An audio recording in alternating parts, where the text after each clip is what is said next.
விளாண்டா படிக்க முடியாது, படித்தா விளையாட முடியாது. எவன் சொன்னான்னு தெரில, சிக்குனானா அவன் கிடைச்சான்.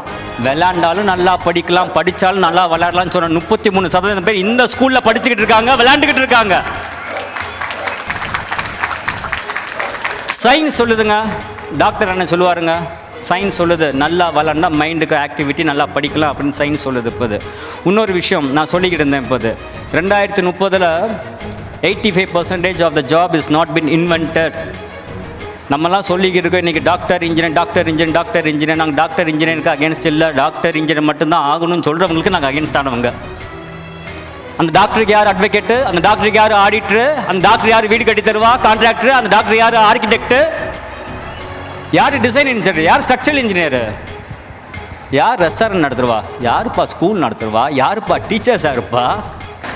85% of the job is not been invented, and 90% of the job which has been invented requires skill-based education system, not only the mark-based education system. Please be underlining the word. Chairman sir சொன்னார் ஆற்றல் அப்படின்னு ஒரு வார்த்தை சொன்னார். அந்த ஆற்றலுக்கு skill 90% இன்றைக்கி படித்தவங்க வேலை பார்க்குறவங்களுக்கு நடுவில் ஒரு கேப் இருக்குதுன்னு பார்த்தீங்கன்னா அது ஸ்கில். 90% படிச்சிருக்காங்க, அந்த ஸ்கில் இல்லை. அப்போ எதை நோக்கி நம்ம போய்கிட்டு இருக்கோம்?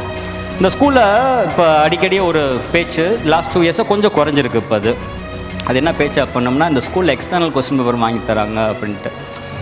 இந்த எக்ஸ்டர்னல் கொஸ்டின் பேப்பர் வாங்கி தந்தாங்கன்னா என்ன, இன்டர்னல் கொஸ்டின் பேப்பர் வாங்கி தந்தால் என்ன, கான்செப்டை நல்லா சொல்லிக் கொடுத்தா குழந்தைங்க படித்து மார்க் வாங்க போகுது. அப்படி 10th திடீர்னு எக்ஸ்டர்னல் கொஸ்டின் பேப்பர் கொடுத்தீங்கன்னா அங்கே போய் கம்ப்ளைண்ட் பண்ண முடியுமா, இல்லை 12th கம்ப்ளைண்ட் பண்ணணுமா, இல்லை ஒரு எக்ஸாமினேஷன் என்ட்ரன்ஸ் எக்ஸாமினேஷனில் கம்ப்ளீட் பண்ண முடியுமா, சார் சொன்னால எஸ்எஸ்பி எக்ஸாமில் கம்ப்ளீட் பண்ண முடியுமா, யூபிஎஸ்சி எக்ஸாமில் கம்ப்ளீட் பண்ணணுமா, ஏன் நீங்கள் விரும்புகிற நீட் ஐஐடியில் கம்ப்ளீட் பண்ண முடியுமா?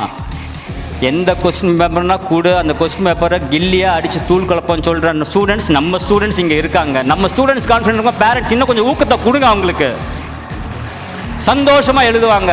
தோல்வி அடைஞ்சால் என்னங்க, யார் தாங்க தோக்கலை? தோல்வி நிரந்தரம் கிடையாதுங்க, வெற்றியும் நிரந்தரம் கிடையாதுங்க. ரெண்டையும் கையாளணுங்க. தோத்தா திருப்பி எப்படி எந்திரிக்கணும்னு சொல்லுங்க. இந்த மழை பெஞ்சு 10 நிமிஷத்தை கிளியர் பண்ணுங்க என்டையர் டீம். அதுதாங்க ஒரு தோல்வி வந்தால் திருப்பி எப்படி வரணும் அப்படின்றதுக்கு இந்த மழை ஒரு உதாரணங்க, இந்த டீம் ஒரு உதாரணங்க.